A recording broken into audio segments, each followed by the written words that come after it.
Happy Thursday po, isang mapagpala at isang magandang umaga sa lahat ng mga taga-subaybay ng TSCCFI Morning Tilaok. Ako nga po pala, si Rondi Maano at ang ibabahagi ko po sa inyo ngayon ay magmumula sa Book of James, chapter 4, verse 7.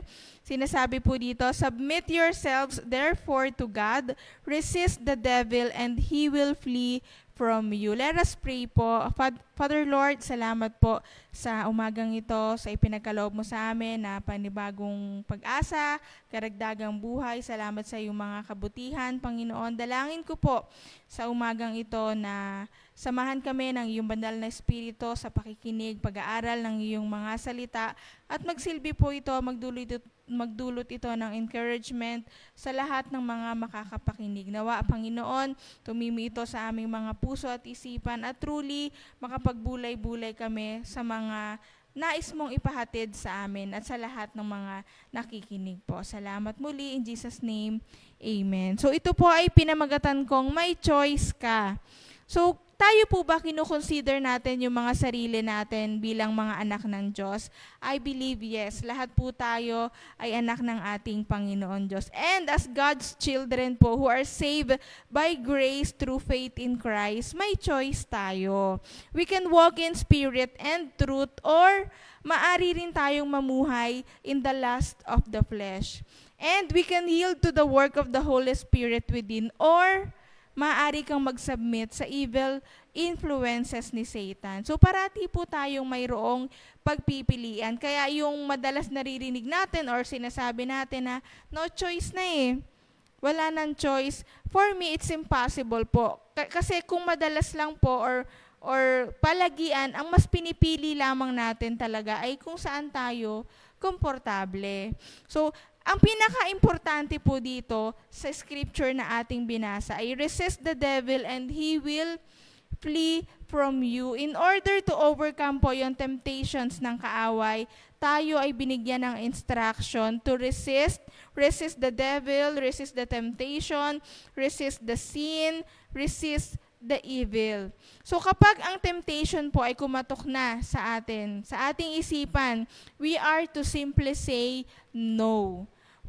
Wag natin i-entertain kasi napakadelikado po niyan. The more na pinatatagal natin sa isipan natin, the more then yung chances na magkamali po tayo at kung ma-fall po tayo doon, posibleng yung mga sinful activities na yon, it will discredit our testimony and it will dishonor God. Kaya kung gusto po natin na lumaya si Satan sa buhay natin, resist him. Now, how to resist the devil? Kung babalikan po natin yung James 4:7 in Philip's version, sabi po dyan, "Be humble then before God, but resist the devil, and you'll find he'll run away from you." So without humility po, wala tayong matatanggap mula sa ating Panginoon Diyos. At matatagpuan mo lang ang sarili mo na parati kang, you're fighting against God. Parati ka na lamang nakikipagbuno sa ating Panginoon Diyos. But with humility, we receive all of the riches of grace upon grace and we are able to overcome po yung mga temptation at mamumuhay tayo victoriously. Tandaan natin, He gives grace to the humble. So itong passage po na ito, nag-i-instructo sa atin ng dalawang bagay. Na kapag ginawa po natin yon, makikita natin yung magandang resulta. So ano itong dalawang bagay na to? Una, to submit to God at yung pangalawa ay resist the devil. So ang resulta po nito, kapag nagawa natin itong dalawang bagay na ito, the devil will flee away from us. So again, submit to God, say no to devil, ang resulta lalayasan tayo ng demonyo. So ulitin natin, ano ba yung submitting to God? Or ano ba yung submit to God? It means to come in humbleness before Him. So you see po, God loves the humble and gives them favor. Sabi nga sa Proverbs 3:34, "Toward the scorners, He is scornful, but to the humble, He gives favor." So submission and obedience po are different. Magkaiba sila. Ano ba yung obedience? Obedience is following orders but does not guarantee a person's willingness to comply. So ito yung sinasabi na, in short, napipilitan, sumusunod pero napipilitan. Ano naman yung submission? In submission, a person has respect and love for those in power, and his reaction is guided by genuine desire to follow instruction. So makikita mo doon, nauuna parati nandun yung love at respect. Yun yung tinatawag na submission. So, hindi ka napipilitan. Kumbaga, may joy dun sa ginagawa mo. Gusto mo yung ginagawa mo because you love and respect yung authority. So, pangalawa po, resist Satan. So, kanina sabi doon, submit to God. Ito yung dalawang bagay. Ano naman yung isa? Resist Satan. So, malinaw na malinaw po dito sa passage na ito that Satan can be resisted. So, hindi maaaring wala ka lang choice. May choice ka pa rin dito. Ito nga James 4:1-12 is a warning against worldliness. So, ang magandang resulta dito that if we submit ourselves to God and resist the devil, again, he will flee away from us. So, meron po ditong 4 na keys na nais kong ibahagi sa inyo how to resist the devil. Number 1 is give no opportunity to the devil. Malinaw na and give no opportunity and self-controlled at all times, at all occasions. Susubok at susubok kasi ang kaaway na itempt ka, nabigyan ka ng mga sitwasyon na maaaring magdadalawang isip ka. So do not be complacent. Huwag kang malilingat. Huwag kang pa-relax. Kasi maliit na nabutas lang ang iwan mo, maaari talaga siyang makapasok sa isip mo. At kapag in-entertain mo yon, yun na. So pangalawa po, put on the armor of God. In Ephesians 6:11, put on the whole armor of God that you may be able to stand against the schemes of the devil. So in other words po, clothe yourself with the armor of God. Again, with the whole armor of God. Hindi po sinabi dito na with just some armor, kundi whole armor of God. Ano-ano yon? The belt of truth, to offer security, the breastplate of righteousness, to protect your heart against sin and the enemy's attack, the shoes of the gospel of peace for our readiness. Take up the shield of faith to extinguish all the flaming darts of the evil one. Take the helmet of salvation and the sword of the Spirit, which is the word of God. So habang suot-suot mo ang lahat ng yan, tuloy-tuloy yung ating pananalangin. Pangatlo po, be sober-minded and alert. In 1 Peter 5:8, be sober-minded, be watchful. Your adversary, the devil, prowls like a roaring lion, seeking someone to devour. So kapag nagpa-relax ka, kapag masyado kang naging complacent, ayan na, aatakihin ka na ng kaaway. Pero sabi nga dito, maging alerto ka. Habang kalmado ka, alerto ka pa rin. So do not put down your guard, rather be vigilant because again, the devil is like a roaring lion. Naghihintay lang siya ng masasakmal niya.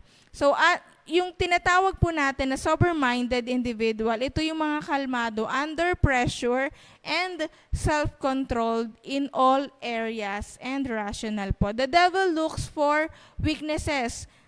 So kaya ingat-ingat tayo sa mga lumalabas sa ating mga bibig. Kasi malalaman ni Satan, ano ba yung weakness ng tao na to? At yun na, maari na siyang makahanap ng paraan. At kapag pinagbigyan mo siya, kapag winelcome mo siya sa buhay mo, ayan na, magkakaroon ka na ng sunod-sunod na problema. Or pagsubok, maaring sa pag-entertain mo, hindi kanya na tantanan. So be alert, sober-minded, and watchful. Number 4, stand firm in your faith. In 1 Peter 5:9, sinasabi po dyan, resist him, firm in your faith, knowing that the same kinds of suffering are being experienced by your brotherhood throughout the world. So kung ano man yung pinagdadaanan mo ngayon, tandaan mo, hindi lang ikaw ang nakakaranas ng ganyan. Maaring marami nang nakaranas niyan, pero napagtagumpayan sa tulong ng ating Panginoon Diyos. Kaya huwag kang mawala ng pag-asa. Minsan kasi ganyan po tayo, di ba, kapag nasasaktan, Feeling natin tayo na lang yung nakakaranas ng ganon, tayo lang yung ape, pero tandaan mo kung paanong inalis ang Panginoon sa ibang tao, yung pain na nararamdaman nila, gagawin din yun sa'yo ng ating Panginoon Diyos. So I urge you to submit to God, resist the devil, and he will flee away from you. Paano? Start humbling yourself before the Lord, seek His help, kasi wala namang ibang talagang makakatulong sa atin, kundi ang ating Panginoon. Trust in His power to keep you. Resist the devil by giving no foothold. Huwag mo siyang bigyan ng chance sa buhay mo. Wag na wag. By putting on the whole armor of God, by being sober-minded, alert, and finally, standing firm in your faith. So parati nating tandaan sa pamamagitan ng pananampalataya mo, yung palalim na pananampalataya mo sa ating Panginoon Diyos. Maring yan yung, hindi maaari, yan yung magiging dahilan nang sa gayon, yung kalakasan na nagmumula sa ating Panginoon Diyos para ma-overcome natin lahat ng mga sari-saring mga obstacles, temptations, trials, mapapagtagumpayan natin yon. Palalimin at palalimin pa rin natin ang pananampalataya natin sa Kanya. Kaya nga sabi dito sa prayer focus natin, pray to stand firm in faith, trusting that as we yield to God's leading, He will give us strength to overcome all obstacles. So stand firm on your faith, magtiwala ka ng lubos sa ating Panginoon Diyos, and siya yung maglilid sa atin kung saan tayo nararapat na mapunta. So tandaan mo, do not entertain anuman yung mga temptation na ipinapasok ng kaaway sa utak mo. Meron kang choice. Kaya nga yung title natin ngayon, may choice ka. So again, it's up to you kung ano yung pupuno our Lord Jesus or ang kaaway. So tayo po ay manalangin.